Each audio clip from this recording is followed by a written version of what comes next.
In the aftermath of Oklahoma's worst day, there were helpers, and there were helpers of the helpers, people who never saw themselves as first responders before April 19th.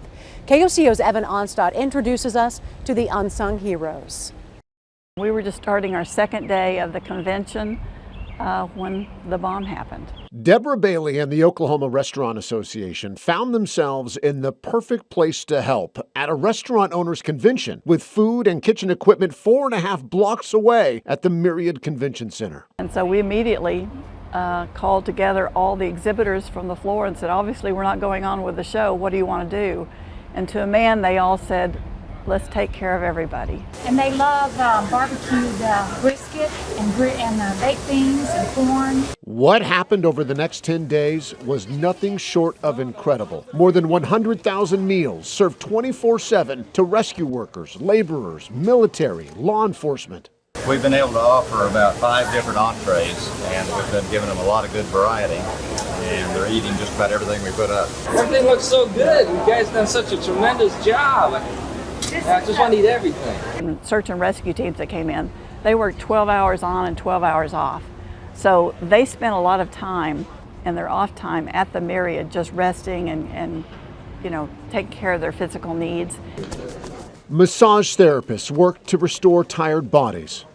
And then we're just going to correct it like that. Hey, that made a lot of noise. Yeah, it did. I heard that downstairs. This chiropractor drove in from Tulsa. We had optometrists there because they came and they had contacts or they had glasses and they were working and they didn't think to bring as many supplies as they needed. The volunteers, Deborah says, kept coming from everywhere, over 1,000 every morning at the Myriad. Most of them, she says, they had to turn away. They all wanted to do something. They couldn't sit at home and watch it on TV any longer. They needed to give back in some way. And it wasn't just people, it was things. We've got foot powder and Vicks and sunscreen and antihistamines, decongestants. We would call and say, we have a need for this. And within an hour, if we asked for 10 of something, we got 100 of something. People could not give enough.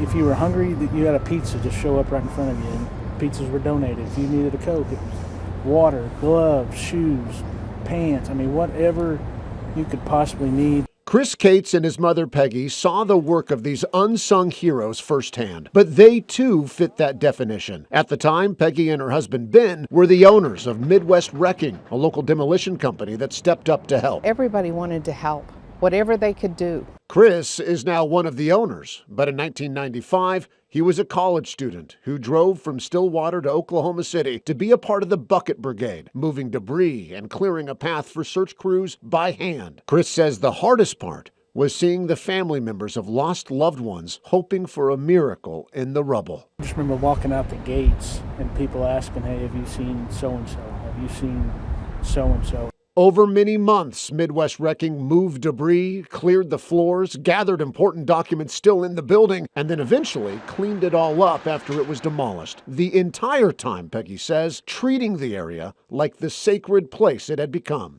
They were people. They were Oklahoma people. And I think when Chris was talking about the generosity, that is Oklahoma, and it's, you know, it became known as the Oklahoma Standard, and that's not a joke. That is the truth. Keeping the message of the Oklahoma Standard alive is, at its core, the job of the OKC National Memorial Museum and its president and CEO, Kerry Watkins. You look at it and call it a standard, Oklahoma Standard. I mean, they'd never seen anything quite like it. Right. It's not just a clever phrase. It really is not a clever phrase. And we've got to work to make sure we maintain that. Watkins says the work we saw from so many people on and after April 19th allows us to focus not on the dark, but on the light that followed. It really was remarkable that it went so well and that everyone worked together, pulling the rope in the same direction.